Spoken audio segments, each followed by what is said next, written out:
नमस्कार शिक्षक साथियों, दीक्षा ऐप में ऑनलाइन प्रशिक्षण प्राप्त करते हुए आप गतिविधि 1 में पहुँचे और गतिविधि 1 में पहुँचने के बाद बहुत से शिक्षक साथियों को यहाँ तकनीकी रूप से दिक्कत हो रहा है। तो इस वीडियो में हम बताएंगे कि किस प्रकार से आप इसको हल कर सकते हैं। तो आइए सबसे पहले जानते हैं कि यह जो गतिविधि 1 है आपको कहाँ पर मिलेगा। सबसे पहले दीक्षा ऐप को ओपन कीजिए। जब आप ऐप को ओपन करते हैं यह पेज दिखाई देगा। अब नीचे में है कोर्स का ऑप्शन, इसको आप क्लिक कीजिए। कोर्स को क्लिक करने के बाद आप देख रहे हैं माई स्टेट कोर्स में इस प्रकार से लोगो दिखाई दे रहे हैं। अब यहाँ पर भी एक कन्फ्यूजन हो रहा है। कई शिक्षक साथी क्या कर रहे हैं, केवल लोगों को ही फोकस कर रहे हैं और इसमें क्या कन्फ्यूजन हो रहा है बता रहा हूँ।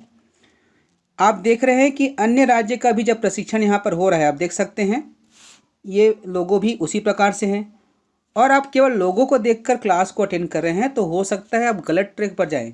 क्योंकि देखिए यहाँ पर लिखा हुआ है NVS अर्थात ये केंद्रीय विद्यालय का है, यहाँ पर लिखा है CBSC अर्थात ये CBSC बोर्ड का है। इसी तरह जब आप कोर्स को अटेंड कर रहे हैं, छत्तीसगढ़ के शिक्षक हैं, तो आपको ध्यान देना होगा कि मॉड्यूल के पहले CG लिखा होना चाहिए। इसलिए आप जो है स्पष्ट देख लीजिए कि जो आप मॉड्यूल अटेंड कर रहे हैं उसमें CG लिखा है या नहीं। चलिए हम मानते हैं कि आप सही कोर्स कर रहे हैं। अब इसको आप ओपन कीजिए। ओपन करने के बाद देखिए आपने जितना प्रतिशत प्रशिक्षण प्राप्त कर लिया है वो यहाँ पर शो होगा।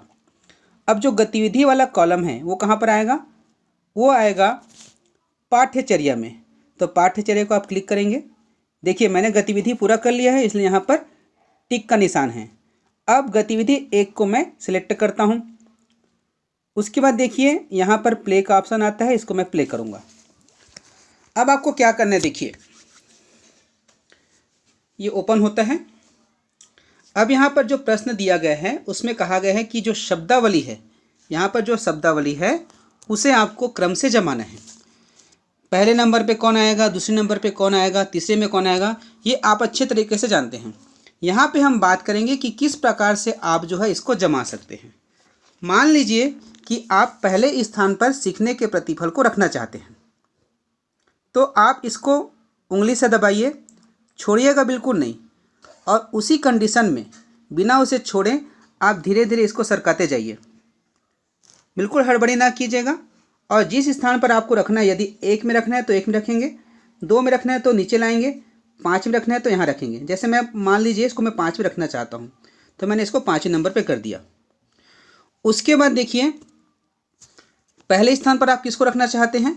मान लीजिए कि आप पाठ्य पुस्तकें को रखना चाहते हैं। देखिए मैं यहाँ पर सही उत्तर नहीं बता रहा हूँ, इसको आपको प्रशिक्षण अटेंड करके स्वयं से हल करना है। मैं यहाँ सिर्फ तरीका बता रहा हूँ।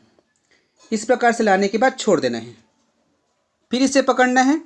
अब यहाँ लाने के बाद छोड़ दिया, देखिए क्या हुआ, वापस आ गया। ऐसा क्यों हुआ, देखिए हम इसको इस प्रकार से लाएं और पूरा यहाँ पर रखने के बजाय हमने इसी स्थान पर लाकर छोड़ दिया, तो ये क्या होगा, वापस अपने जगह पर चले जाएगा।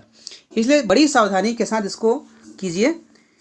इसको पकड़िए और पकड़े हुए कंडीशन में ही आप धीरे धीरे इसको जिस स्थान पर रखना चाहते हैं रख दीजिए। यहाँ पर रखिए, ठीक है। इस प्रकार से आप जमा लीजिए। यह सही उत्तर नहीं है, ध्यान दीजिएगा, यहाँ पर केवल तकनीक पर बात हो रही है। इस प्रकार से जब आप अरेंज कर लेंगे उसके बाद देखिए यहाँ पर है उत्तर जांचे का ऑप्शन है, इसको आप क्लिक करेंगे। चूँकि मैं इसको कर चुका हूँ इसलिए मैं यहाँ उत्तर जांचे को क्लिक नहीं कर रहा हूँ। उत्तर जांचे क्लिक करने के बाद यदि किसी प्रश्न में आपका उत्तर गलत आ गया तो आप इसको क्लिक करके रिप्ले भी कर सकते हैं।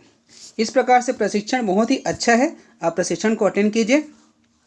आने वाले समय में इसके संबंध में कोई भी यदि तकनीकी प्रॉब्लम आ रहा है तो कमेंट अवश्य कीजिएगा। धन्यवाद।